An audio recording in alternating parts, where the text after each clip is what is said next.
Snow Ninjas!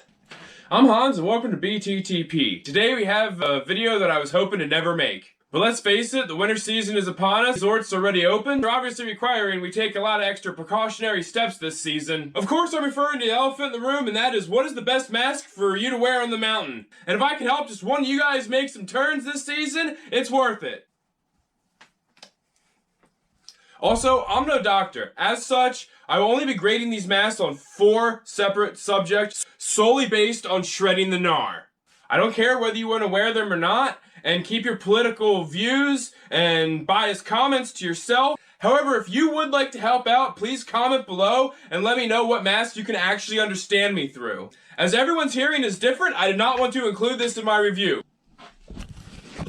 Speaking of, my first point is, how bad does the mask make your lens fog? And then we'll discuss street use and the overall cost, or how much the thing set me back. And here we are at Big Snow, and I finally get to test out all the different masks that I was planning on. I'm gonna start with the base layer one, because, well, it's always on me.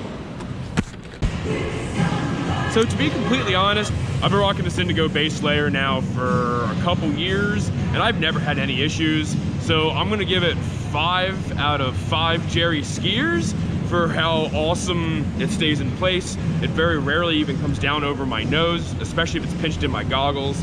The price point on these, I think it cost me like 40 or 50 bucks, so they're not super cheap.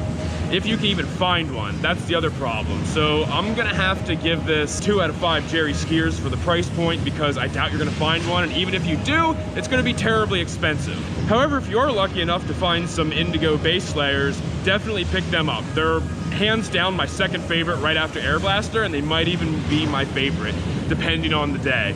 If you haven't noticed, I have been fogging up a little bit. I think my major gripe about this mask style is, since it is pinched in underneath my goggles, a lot of my breath comes right back up and fogs up my lenses. I am gonna have to give it 2 out of 5 Jerry skiers for the fogging problem. As far as street use goes for this base layer mask, I gotta say it's absolutely fantastic. I'll give it 4 out of 5 Jerry skiers, just because it saved my butt a few times when I forgot my regular mask, and because this is always attached to me, it's always there. Super, super useful. So this is a mask that my buddy Colin actually showed me. It's essentially one of those basic fleece hoods, but it's got a magnetic cuff on it, which is freaking awesome. So you can cram a sandwich in real quick, and before you get off the lift and get right back to shredding, 0 time wasted. It's very efficient. For the most part, it stays in place because it is a hood. Occasionally, the front mask part gets a little bunched up and you gotta mess with it. Because of that, I'm gonna have to give it 3 out of 5 Jerry skiers for staying put.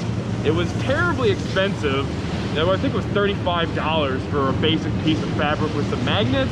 In my opinion, that's far too high of a price for what it is. So it's going to get a 2 out of 5 Jerry skiers in the budget department. And this thing's really warm. It's super insulated, and I'm having slight fogging issues, as you can see here, but nowhere nearly as bad as some of the others. Because of that, I'm going to have to give it 4 out of 5 Jerry skiers, because it doesn't have that bad of fogging issues. As far as street use goes for this thing, if it's a cold day, it'll be extremely useful, especially if you're heading out to the bar or somewhere to eat where you know you're going to put your mask on and off often. This certainly is the ticket. I wish it was a hair longer, but frankly, it's not a big deal. As far as street use goes, as much as I love this thing for its convenience to be able to just pop the cover on and off just for eating and drinking, it's actually not that useful. It still is a hooded mask, and you look major sus. For that reason, I'm gonna have to give this 3 out of 5 Jerry skiers. And now we have your basic cloth mask that just about everybody wears on the street. So obviously I'm gonna give this one a 5 out of 5 for street use. This is actually holding up better than I thought it would. As far as the fogging goes, I'm gonna have to give it 3 out of 5 Jerry skiers. For whatever reason, the left side is clogging up on me, and the right side's just fine. I can actually see out of it. As far as cost goes for these things, I think that they're actually expensive for what they are. They go anywhere from $4 to $10. I'm gonna have to give it 3 out of 5 Jerry skiers on the cost. Although they are readily available, they're too expensive for what goes into it. So after walking this for a little while and taking my helmet on and off, I gotta say the ear loops are super freaking annoying. They actually get caught in the helmet and they bunch up, and then it just makes my helmet not fit right, so I have to take it on and off 5 times until my ear actually fits in there. And I gotta say, it actually stays in place better than I thought it would. I'm gonna have to give it a 3 out of 5 Jerry skiers for staying in place. This is actually a double stitched 3-layered mask, so this one is going to be considerably better than your basic N95 or even the thin pieces of cloth that they just cut holes in. Those things are freaking useless, and I'm not even gonna bother putting them in my video for just that reason. So I just ran into my new friend Bill here, and he has an awesome Ruroc helmet. I gotta say, I was really excited to see this because I wanted to add it to my YouTube video of masks. However, I refused to pay for one. Speaking of which, how much did that bad boy set you back? About 300. I got it on sale last year, Black Friday. All right, cool. That's awesome. It's a little steep, so we're gonna have to give that 1 out of 5 Jerry skiers.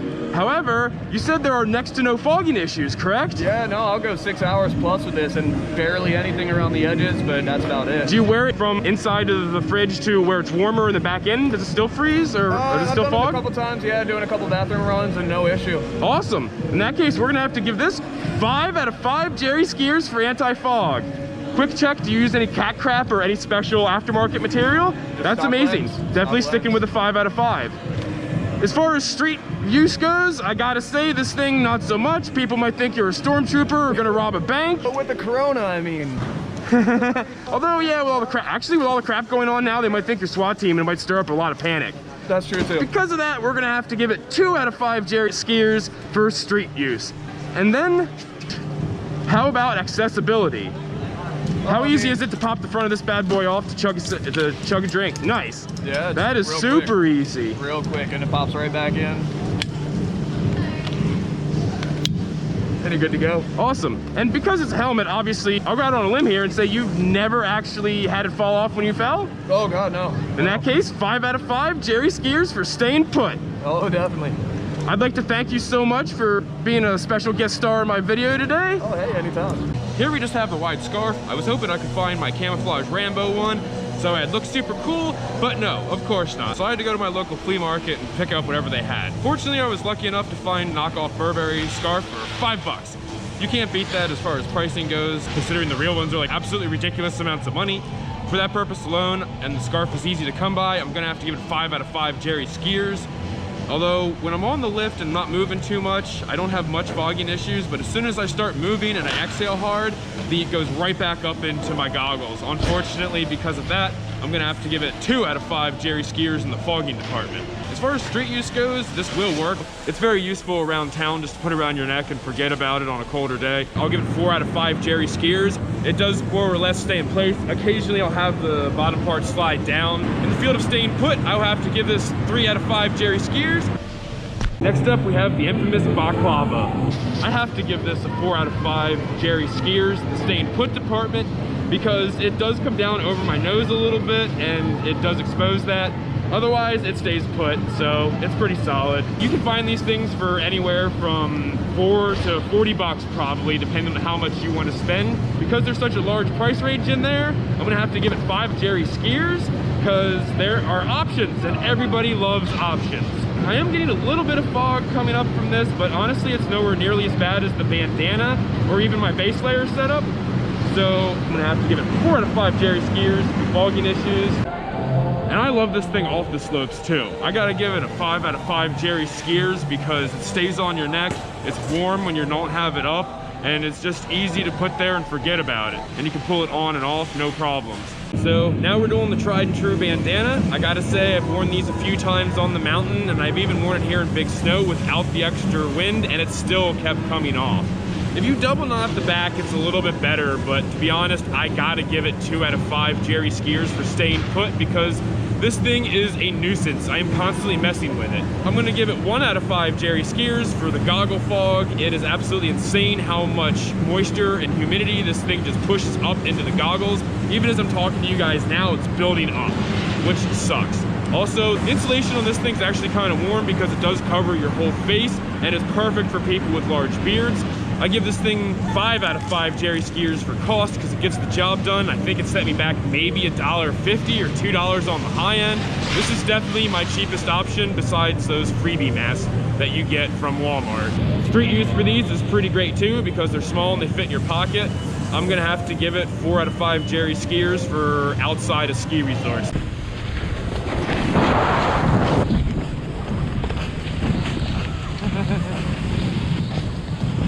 I gotta say, this M95 actually works way better than I thought it would. It fogged up on me once when I first put it on, but after I cleaned the lenses, they have not fogged on me again. So, fog issues, get a 5 out of 5 Jerry skiers. It actually fits under my helmet, and I'm getting better suction over my beard than I thought. This big canister on the side here, if you take any sizable fall, you will most certainly bite it, and this thing will come bouncing up. Because of that, I'm gonna have to give it 4 out of 5 Jerry skiers for staying put. However, I'm very impressed with this thing and how well it actually worked. I was for sure that the distortion and the wrench angles was gonna make it impossible to ride, or it wasn't gonna fit under my helmet. But this thing's freaking sweet. As far as cost goes on these things, it is entirely too high. I'm gonna have to give it 1 out of 5 Jerry skiers. I don't even think you can buy these anymore since 9/11, unfortunately, unless you're an active duty military, retired military, or possibly same deal with being in the police force. As far as street use goes, I would recommend never wearing one of these. It's gonna get a 1 out of 5 due to the fact that if you wear this around regularly, people will think you're gonna shoot up the place or something nuts. I would highly recommend keeping this at home or just for fun YouTube videos. Side note, I've gotten a lot of really funny looks wearing this thing for just one run here. So I think I'm gonna switch back to something a little more discreet. This is one of these neoprene wraparound masks, and I find it actually stays in place really well. I'm gonna have to give it a 5 out of 5 in that category. The price point was a little high on it. I think it was $24. So for what it is, I really think it's not worth it. So I'm gonna have to give it a 2 out of 5 in the price category. Also, if you see, there are holes in the nose here. The same with the magnetic mask. Because of that, I'm gonna have to give it 4 out of 5 Jerry skiers that doesn't have fogging issues. And in some places, they will actually tell you that you're not allowed to wear these or you cannot use them. Be ready if you're planning on using something like this to have a backup just in case you get yelled at or told that it's not good enough. Because let's face it, nobody wants to have to buy anything at the mountain and spend top price money. As far as street use goes, I'm gonna have to give this thing 2 out of 5 Jerry skiers because it's another one that looks like you're about ready to rob a bank. It's just not so practical. This one was originally another joke, but again, it worked out so well and it's so cheap, I had to include it in my video to get to my number 10, and that is the underwear. I recommend Boxerbreifs since they have a little tighter elastic band around both the legs and the waist, so it allows you to keep it in place. Believe it or not, this thing, although it looks stupid, works really well. It does more or less stay in place. Occasionally I'll have the bottom part slide down, but when you're underneath the helmet, it's a lot less noticeable than people would think. In the staying put department, I'll have to give this 3 out of 5 Jerry skiers. I think that it works out really well. And since you can get a pack of a dozen of these things from Walmart for like $7, 5 out of 5 Jerry skiers, hands down on the price. You can't beat that. So as far as fogging goes, these things are right up there with the Bandanna. I gotta give this 2 out of 5 Jerry skiers. For whatever reason, my left side keeps fogging up a lot more than my right, and it's pretty damn painful to have to pirate eye it while I'm going down the slope. These are clean, but my friends don't know that, so I don't have to worry about anybody stealing my mask. As far as street use for these things go, definitely not. People are gonna laugh at you all day in and out for wearing underwear on your head. I got a whole bunch of laughs at me here. I'd explain to them that this is a YouTube video, and they still looked at me funny. So definitely 1 out of 5 Jerry skiers in that department. Don't do this in public, people, unless you like making a clown out of yourself. For those of you not keeping score, my favorite is the balaclava, aka the neck gaiter, and then the cloth N95. I enjoyed these so much, I actually printed up my own. If you guys dig any of my kooky ideas or love my content, please give me a sub as I'm trying to get to 1,000 in the next year, and obviously this virus is not helping. So even when you drive for 6 hours to only shred for 2, you know you gotta do what you love, because all we do is board through the pain!